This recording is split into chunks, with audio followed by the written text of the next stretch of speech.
Hi guys! It's me, Main. So, ayan. So, for today's vlog, nagkaroon kasi kami ng task sa prof namin, which is yung kailangan namin manood ng video about AI. And, syempre, as someone na very active in terms of watching videos online, clicking things na minsan, pindot-pindot ka na lang, ganyan. So, syempre, na-curious naman talaga ano ba yung effects ng AI. And then, I come across this one video na deep fake daw. Deep fake about food perception and nutrition awareness. So, syempre, na-curious ako as a food tech student. So, for today, yan ang papanoorin natin. Sasamahan niyo akong panoorin ang video na yon para matuto tayo at malaman natin kung ano nga ba ang deep fake na to. So, ayan, panoorin na natin. So, ayan guys, na-prepare ko na dito yung video. So, tara panoorin na natin.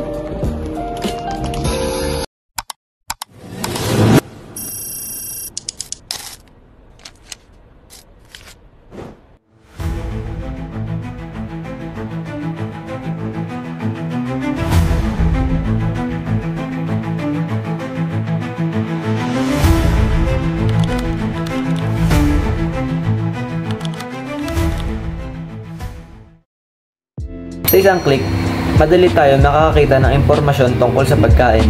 Pero paano kung ang impormasyong kumakalat ay hindi tumpak o sadyang paninira sa isang produkto o uri ng pagkain? Marami ang nagpapalabas na masama ang isang pagkain para lang mag-trending o magbenta ng kapalit. Ang tawag dyan ay baka deepfake yan.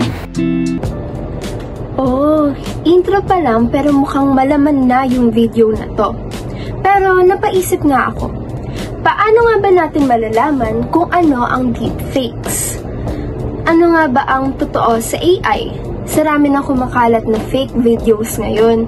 Mas nag-evolve na ang AI habang tumatagal. So, panoorin ulit natin.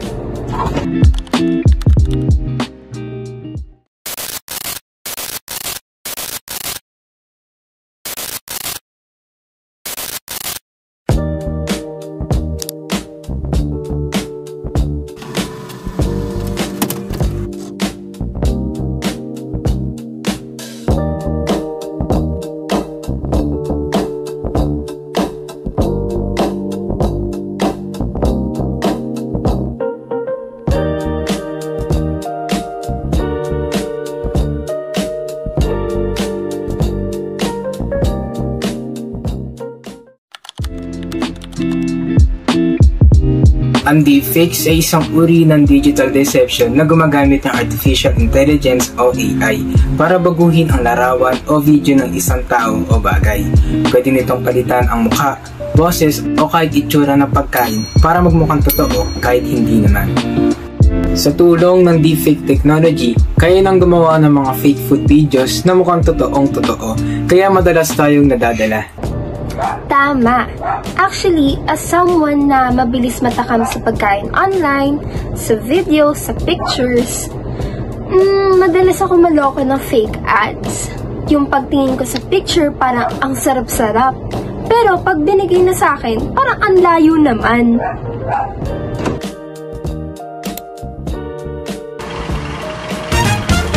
Hi guys! Gulat kayo, no? Stop mo na mga best! Isa ka ba sa coffee lover dyan? Alam nyo ba na ang kape ay masama sa ating kalusugan? Sabi sa isang research, research daw, na ang kape ay nakakapag-palpitate ng ating puso at mahihirapan daw tayong matulog. We, talaga ba? So mga best, mag-ingat sa mga sabi-sabi na ang kape ay may antioxidants. Antioxidant na! Teka, parang naging reaction video na to. Grabe, ganap na ganap si ate maging vlogger. Parang kinabog niya pa yung pagka-vlogger ko. Kaya wag mag-alala, subukan nyo na itong organic detox blend namin. Ito ang tunay na energy booster na walang side effects. Safe at recommended din ng mga health expert namin. Kaya ikaw, ano pang hinihintay mo? Mag-check out ka na. Link to Yellow Basket now! O teka, bakit parang iba naman yun? Herbal tea na may filter at walang side effects? Totoo ba yun? ganito nagsisimula ang problema. Dahil sa mga deepfake videos o food fearmongering, marami ang naniniwala sa mga fake promotion and false nutritional claims. Sadyang sinisiraan ng isang natural na pagkain tulad ng kape para lang magbenta ng kapalit na produkto. Kaya naman pala. Madalas, may mga nakikita tayong videos na nagsasabing masama sa kalusugan natin ang isang pagkain o ang isang produkto. Pero, ang totoo, hindi naman. As a food tech, may mga ganito akong na-experience. Example, sa betchin. Dati, iniisip ko na, ay, masama sa kalusugan natin yon. Pero, nung nag-aral ako as a food tech student, nalaman ko na hindi naman pala talaga masama ang betchin para sa atin. Since may mga good effects siya, and ayon sa nabanggit sa akin is, mas healthy nga siya gamitin kaysa sa mga other things na ginagamit natin pampalasa. So, ayun. Hindi lang tiwala ang nasisira sa mga lehitimong negosyo at eksperto, kundi pati kalusugan ng tao dahil pwedeng kumain ng sobrang unhealthy o komplikadong produkto. Akala nila ito ang healthy na alternatibo. Alam nyo, tamang-tama ang video na to. Very informative, ha?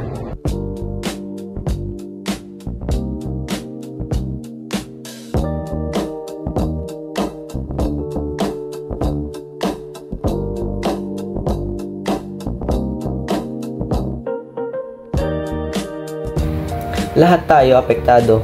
Una, ang mga kabataan, madaling maimpluwensyahan ng mga trending food ads.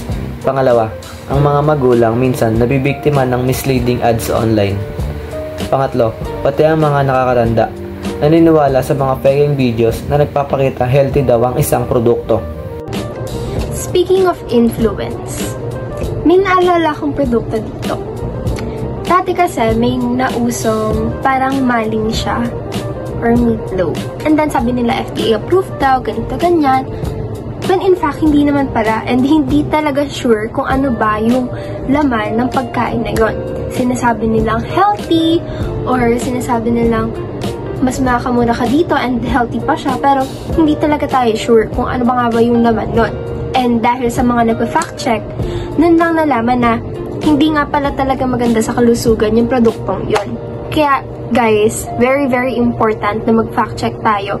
Lagi niyong tignan kung FDA approved ba yung isang produkto bago niyo siya bilhin or kainin.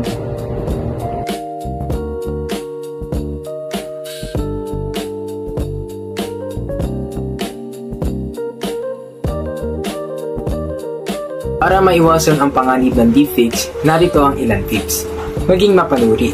Huwag agad maniwala sa lahat ng nakikita. Mag-research muna. Hanapin kung verified o reliable ang source. Basahin ang nutrition facts. Hindi lahat ng mukhang healthy ay healthy talaga. I-report ang fake content. Tulungan natin mapanatili ang katotohanan online. Ayan, nabigyan na rin tayo ng pwedeng maging solusyon kung paano nga ba tayo magiging matalino in terms of mga deepfake na kumakalat.